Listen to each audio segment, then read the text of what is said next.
Here we are with session 1 of the blog and video by Dr. Glenn Van Ass.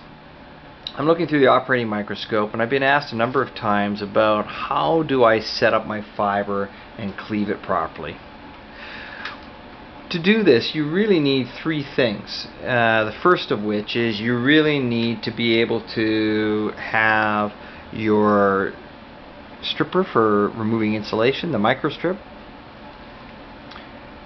You need to have a cleaving stone, which looks like this for the Picasso.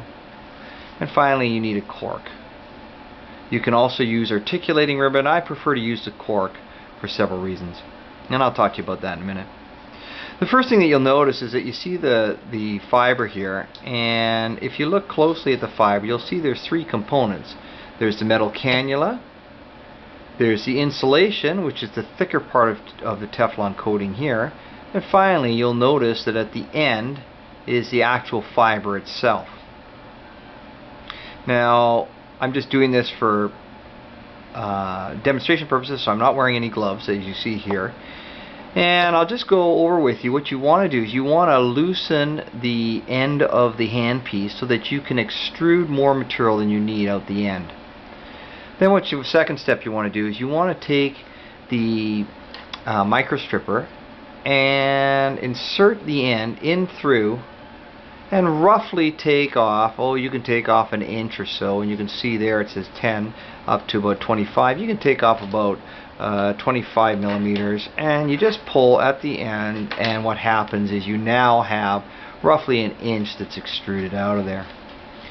You then can pull the fiber back, leaving just a little bit extruded out of the end. Tighten it, and by putting the fiber against your hand or against your finger, you can actually cleave very easily this way.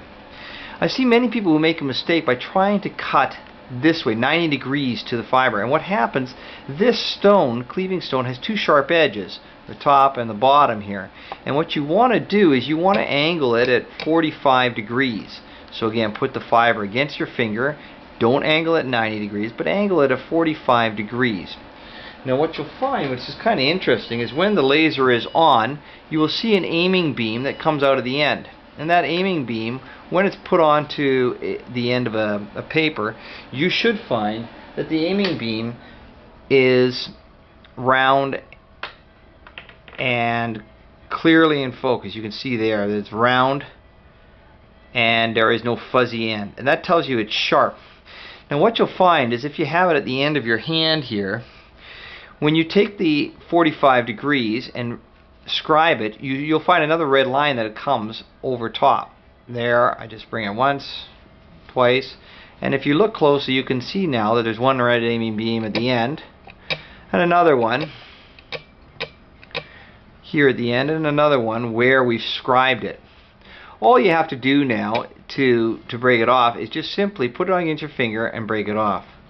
Now when you turn it over, again, you should have a nice, clear, round, and clearly defined aiming beam there, because if you don't, you know that it's not a good cleave.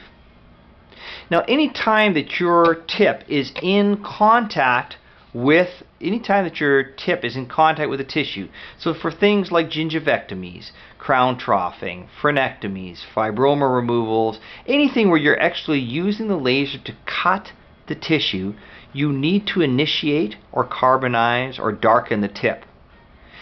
What that does is the energy is no longer able to penetrate out through the end of the laser fiber. It is concentrated in the end. So you'll find that it is then concentrated in the end, and you can then quickly and easily use your laser to cut. If you're doing things like aphthous ulcers, periodontal laser or assisted periodontal therapy, clotting, venous lake removals, anything that is in non-contact, where you're actually wanting the laser energy to penetrate out of the end and go into the tissue, you want that to be done in non-contact, and anytime you're in non-contact, you do not initiate the tip. So if you're touching the tissue, you need to initiate the tip so that the energy is concentrated in the end and it will cut. If you want the energy to pass through the end of the fiber and into the tissue without touching the tissue, you're in non-contact, you do not initiate the tip. Contact, you initiate the tip. Non-contact, you do not initiate the tip. There are far more procedures where you will initiate the tip. To do initiation of the tip, what you need to do is you need to grab the cork. You can set it up to either pulsed or continuous wave. I like continuous wave, so when you step on the pedal, it's on. And you take your cork,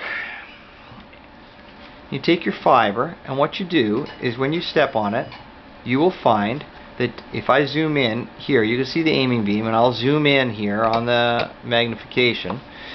You'll see that now you can see at the end of the tip that it's initiated.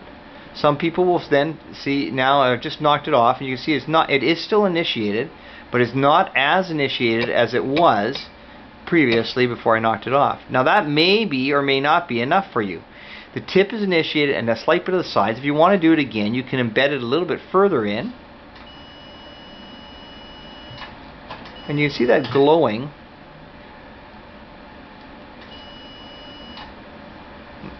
That is an initiated tip. Now, do you have to leave that on? No, you can knock it off, but you can see there that you've got a nice initiation of the tip. And that is initiated and ready for contact and ready to be able to be used for cutting fibromas. If you're doing a lot of crown troughing or you're using the laser for a long period of time, you may find that it will break off.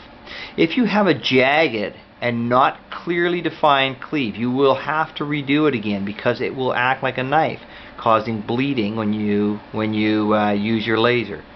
So again, hopefully that gives you some idea of the actual stripping, cleaving, and initiating of the tip, and that it will allow you to make your laser dentistry easier and to allow you to cut easier when you're crown troughing or doing your gingivectomies or doing your procedures. This is Dr. Glenn Vanass signing off on Volume 1 of Initiating, Cleaving, and Stripping Your Fiber.